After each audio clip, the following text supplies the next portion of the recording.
What's unfolding in India right now is an authoritarian regime that is imposing its own puritanical definition of citizenship that is designed to singularly exclude Muslims in India.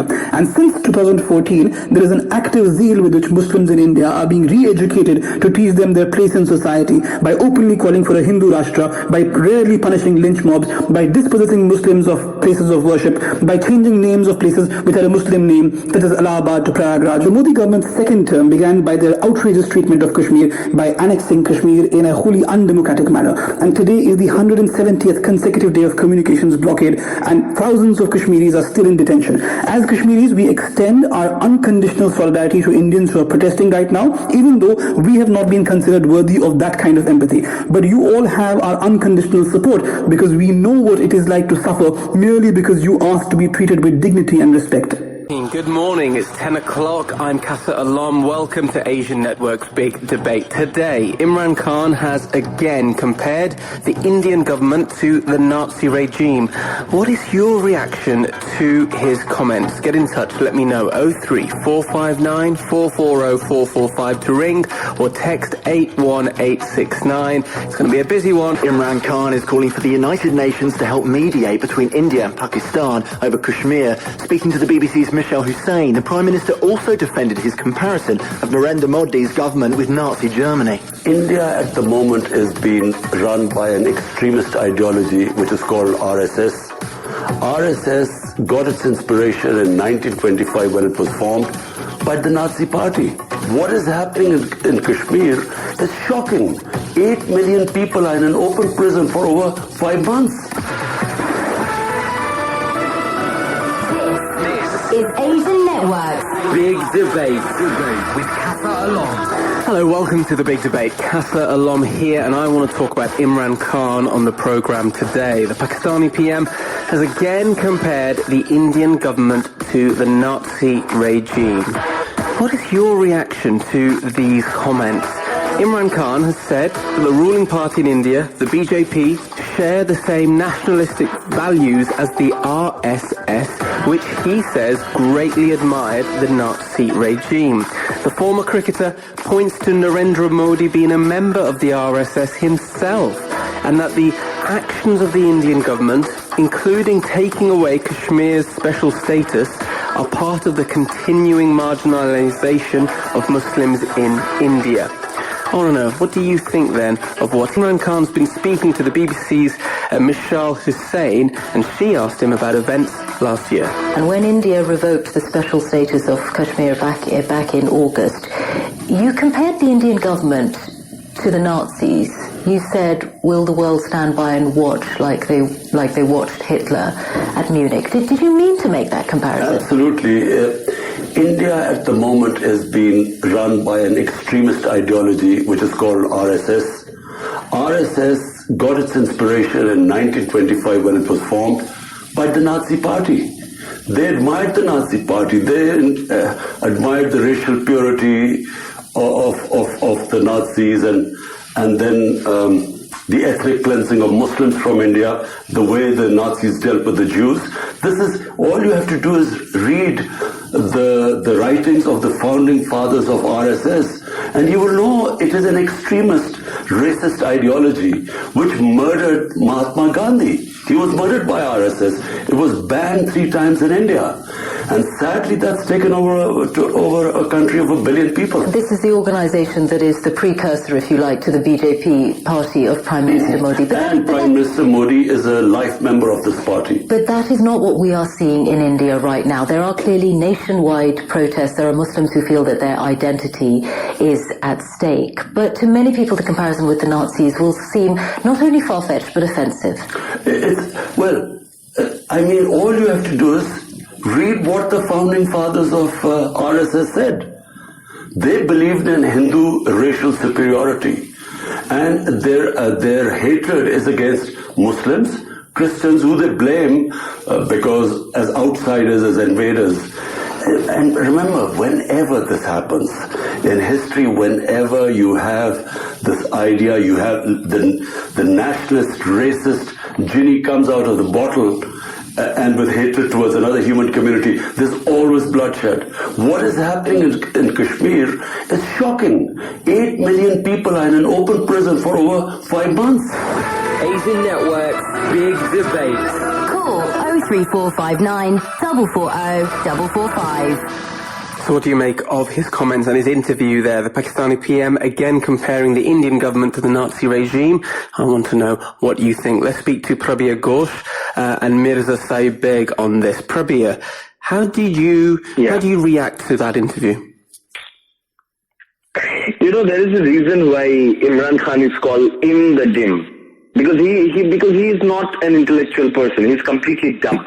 And when it comes to the Prime Minister of a country talking about another Prime Minister of a neighboring country, a country which is much bigger than them, much more successful than them, it is really unfortunate. And I mean, from all the comments that he has made in these interviews, and if you just follow his rants against India on Twitter, on media, his one and only objective has been to malign the image of India, the image of Prime Minister Modi, and everything which is associated with India. And let me tell you that he has no intention to improve any relationship with India, because virtually after he has come back to power, we have not got a functional relationship with them. Even though he once mentioned that if India takes one step, he will take 50 steps.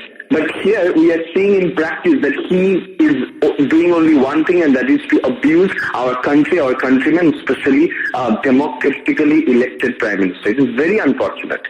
But also at the same time, Prabir, the catalyst for this was Kashmir and Article 370 being revoked there, and that's not on Imran Khan, though. Yeah.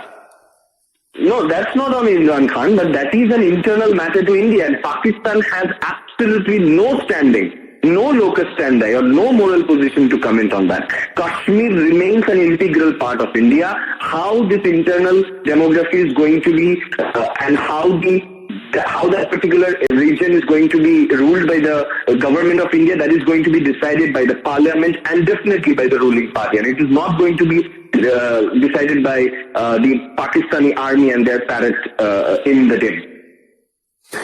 Okay, well, thank you very much for that, Prabir. It's 10:10. I want to know your thoughts then on this morning. I'm going to speak to Mirza in a moment. What do you make of Imran Khan's comments here? 81869, give me a ring as well, 03459 440 445. More comments coming in. Akshay says, you are having a laugh, are you not? Pakistan's the nation that persecuted Hindus, Christians, Sikhs, Jains, Parsis, even allegedly Ahmadiyya, Sufi and Shia. Pakistan is a nation where blasphemy and apostasy is punishable by death, and homosexuality is also an illegal sin in Pakistan, where India have repealed that archaic legislation left behind by the colonialists. That's what Akshay was saying. Meanwhile, Amir is saying he's right. I feel really sorry for Indian people. They've been fooled by their government, and it's taking their country for a disaster. Right, I want to know, what are your thoughts then? We've had a lot of strong comments on WhatsApp and on Facebook, but I want you to give me a ring and talk to me on the program today. We're going to hear more from Prabir in a moment. We're going to also speak to Mirza Sahib Beg, but I want to hear from you. 03459 440 445. Again, Imran Khan has compared the Indian government to the Nazi regime. I want to know, what is your reaction to these comments? Weekday mornings from 6 on BBC Sounds and Asian Network. 10:15 here on The Big Debate. We are talking about Imran Khan, the Pakistani Prime Minister, who has again compared the Indian government to the Nazi regime. This was in an interview that he took part in with BBC presenter Michelle Hussain over in Davos. I want to know, what are your thoughts to this? Talking about the Nazi regime here and comparing the Indian government and what they're doing, particularly in Kashmir, to the Nazi regime. Do you agree with him? Do you think he's just been completely irresponsible here? His comments are wrong when we think about what the Nazis have done? Or is this a way that a statesman, a leader of a country should be talking? Get in touch, let me know. 81869, WhatsApp 07920 500 200. Got Harminder and Myra to come, but let's go to Mirza first. Mirza Sahib Beg. Mirza, what do you think about this? Hi, thank you for having me, Kasa. So to begin with, I want to respond to what the comment that you got in the beginning about India being a big economic power and Pakistan not being in a position to comment on them. First of all, having a strong economy is not an indication of having a good democracy. A big GDP does not mean that having development does not mean you have democracy. China can be one of the biggest economies in the world. It's still an authoritarian single-party government. Now, to address your question about the comment on Nazism, it's not just Imran Khan who's making such comments. Just 2 days ago, Noam Chomsky commented that what we are seeing in India are symptoms of fascism. And The Economist downgraded India's rating as a democracy to a flawed democracy.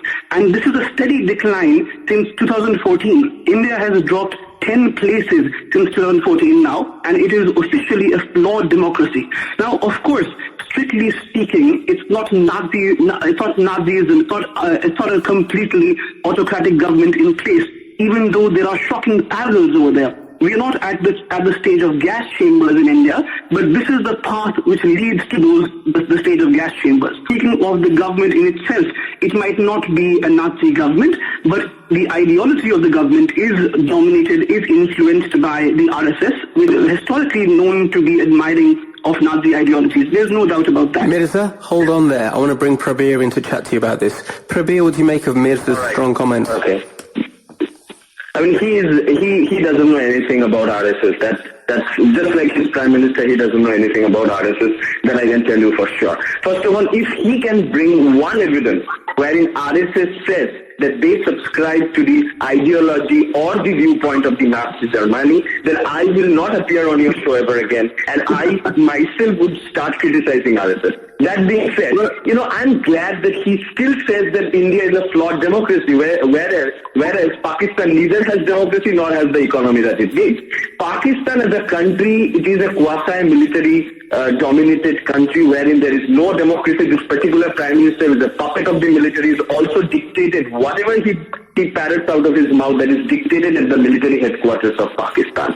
Today, India, being the country it is, we are a bright spot when it comes to democracy and how democratic value has been strived over the years. Look at Pakistan. What has happened to that country? They have a history of military coups every now and then. Now they are prosecuting one of their own military person, that is Pervez Musharraf, and the judgment is also so absurd that he should be hanged there for 3 hours. That is the judiciary, that is the democracy of a country, which every country laughs at. Not only that, there are countries on... Let's bring Mirza back. Mirza, I would like you to talk to Prabir about what Prabir was saying. Well, to begin with, this is laughable. Savarkar, who is the ideologue of the RSS, he has praised the growth of Italy and Germany during fascist and Nazi rule. He had criticized Nehru for opposing Nazism. And he even wrote, and I'm quoting over here, Nazism has proved undeniably the savior of Germany. This is the ideology of this man who is worshipped right now in India by members of the RSS. Mirza, thank you for that. Stay there. Unfortunately, we have just lost Prabir for a moment. He is in India, so it might be something to do with the line. We'll get Prabir back and we'll also talk back to you as well. But let's go to Harminder and Myra now, both of them who are here as well. What do you make of these comments, Harminder?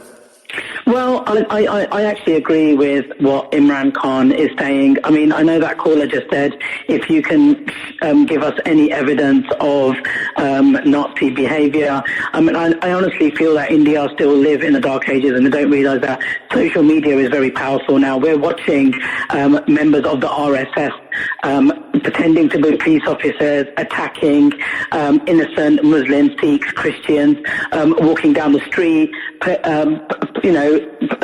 very protests that are very peaceful, and they're on purposely causing problems so these people can be attacked and have water shredded all over them and then gunfire. In India, and I was there a couple of years ago, it's horrible. It's not the country it used to be. There is no democracy there. They still believe in torturing innocent human beings. They pick up people. It's the most corrupt country that you could actually be around. Harminder, Harminder, stay there. I want to bring Myra in now as well. Not Myra's real name, but Myra, how would you respond to Harminder? Can I first give some general opinion? Every country has a duty to protect their country and citizens from terrorists. Europe and UK are adapting strict policies by controlling their borders, and so does India has to do that. Now, I have just heard the interview with the Pakistani Prime Minister, but someone who cannot defend the atrocities to the ethnic minority population in his own country speaks about India, where India, which is Hindustan, 20% Muslim population have been living for the last 70 years very peacefully. Yes, the CAA bill is to protect these ethnic minorities who are being persecuted in Pakistan, Afghanistan and Bangladesh.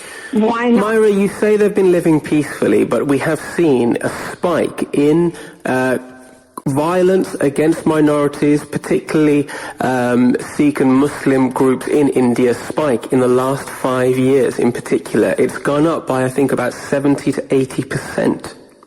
Because terrorism in India has occurred for the last 20 years by whom? By whom? Who were the terrorists? Okay? Well, in the last 5 years, I'm talking about as well. A lot of people are saying there has been a spike in pro-Hindu nationalist views, which are about minority groups adopting, completely changing their way of thinking, and that has been part of the issue of persecution. What would you say about that? The thing is, because there's a lot of illegal migrants coming from all these countries, and is that a reason to persecute people from a minority? Nobody's persecuting people. They are. There's been a huge spike in violence.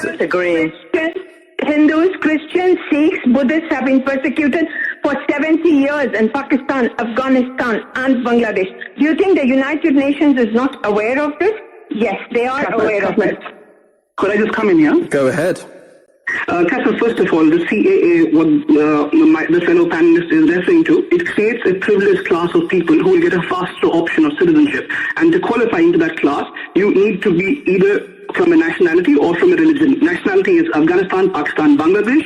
Religion is Hindu, Sikh, Buddhist, Jain, Parsi, Christian. And it conspicuously leaves Muslims out. So if you're a Muslim and found to be an illegal immigrant, you do not qualify. Same is the case if you're a Tibetan escaping Chinese aggression or a Tamil from Sri Lanka, you still do not qualify. The next question is that who would be an illegal immigrant in India? For that, you have to see the NRC, which is the National Register of Citizens, which is being implemented by India right now.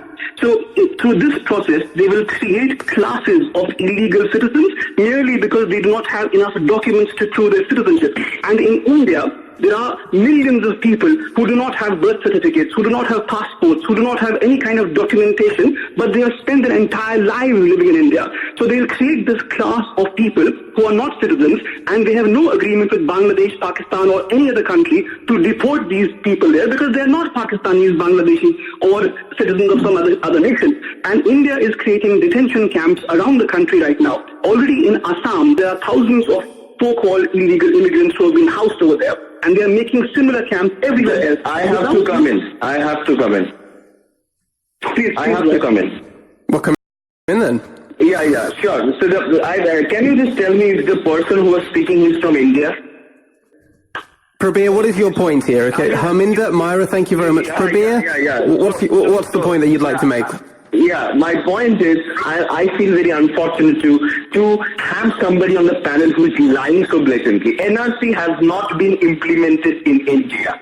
That is the fact. That guy is lying. It has not been implemented anywhere. Assam NRC, excuse me, you will have to let me finish. In Assam, there is not even a single person in any detention camp. I am fact checking you. As an anchor, the person who is yes, if you can prove me wrong, I am telling you, I am ready for another debate if you can show there is one person in one detention camp. There is no person in any of the detention camps which has been erected. Second, CA is not going to create any classification amongst Indian citizens. It is a bill. It's been widely reported, Prabir, that the Indian government has been building mass detention camps after almost 2 million people were told they could effectively be stripped of their citizenship in Assam. Nobody knows, so that is again a lie which is being perpetrated by the media and some of the sympathizers of Pakistani people. It is wrong. Well, how do you know it's wrong? Have you been there? If this is being widely reported... Hang on a second, Mirza, hang on a second. Prabir, if this is being widely reported in very reputable papers across the world, globally, then are they all wrong? There are people who have died in the detention centers. See, from the only I can understand misinformation. This is very hard. First of all, the government... Prabir, Mirza, look, I would like to talk to the pair of you, but you're just talking over each other. I can't hear a word that either of you are saying. So I am asking you, Prabir, right now. There's been evidence, there have been pictures, there's been anecdotes, there's been reports of these detention camps. How can you deny their existence? In India, there is no detention camp wherein there is one single person who is staying. I am telling you, you have to give me a proof that... I am giving you proof. There have been wide reports, there have been pictures, there has been reports of places, there has been 6 detention camps set up inside places such as Kokrajhar, Tezpur. Those are fake pictures. They're fake pictures, right, okay. India. So you're denying their existence, you're denying the existence of all this, you are just basically denying the fact that all this is true. I'm not denying. I'm not denying the government of India has specifically said an RTI query wherein they have mentioned that in Assam, the detention camp that these people are spreading lies about, there is no detention camp. There is not even a single person staying in those detention camps. There are videos of these detention camps being built, Prabir. I think if you're going to carry on denying, then, you know, we're not going to get anywhere, are we? They are there. So this information is also not going to take us anywhere. The problem is that person said that there are hundreds of people in the detention camp. That's a lie. That person said that NRC has been implemented. That's a lie. In India, the government has not even come up with a directive how NRC is going to be implemented. CA is an act which is an amendment to an existing act to make a way for people who are being persecuted in the name of religion. Okay, Prabir, before I let you go, I'd like your response. You said before, I need a shred of proof that the RSS were admiring the Nazi party. I've been looking into this, and the RSS ideologue itself, Prabir, hang on a moment, says this is a direct quote from the ideologue in the 1920s. The foreign races in Hindustan must either adopt the Hindu culture and language, must learn to respect and hold in reverence Hindu religion, must entertain no idea but those of the glorification of the Hindu race and culture, and then it continues. That is, that is evidence there that's showing that actually that is the case. Let me respond. All right, I will respond to it. Will you allow me 2 minutes to respond to that? 30 seconds. How is that related to subscribing to the views of Nazi people? The RSS said that Hindus as a community should rise above its caste and creed and be as one community. That is not at the cost of hatred of any other community. It's not like those state religion, Okay, Prabir, thank you very much. You've had your time. It's been good talking to you and to Mirza as well. It's 10:30 here. Mirza, Prabir, thank you both. Let's read a few messages out. Then we're going to go to Hanif, and I want to hear from you at home as well. Where do you sit on this today? Do you agree that Imran Khan's comments have been rather strong, have been completely wrong, is something that should not be said at all? That's how Prabir and Myra have been thinking of it. Or like Mirza and others, do you think he has a point and he's right to bring up what's going on in Kashmir in this fashion? 81869 on Gursaran says, terrible comment about any leader, not really conducive to building a relationship between the two countries. Does he have a point there? How can you really talk about going forward and building bridges with India if you are then making those comments as well? It's not conducive to a good relationship, is it? Do you agree? Another message from Jeet saying Pakistan should stop bleating and sort its own house first, get rid of terrorists, stop mistreatments of Balochistan, and as he says it, and POK as well, which is Pakistan occupied Kashmir. Also another comment here from Ricky saying, I think it's an overreaction. However, being of Indian origin, I'm ashamed of the Indian government who seem to be creating more divides, the cohesion amongst India's many different wonderful diverse communities. Get in touch, let me know your thoughts. How do you stand on this? Give me a ring.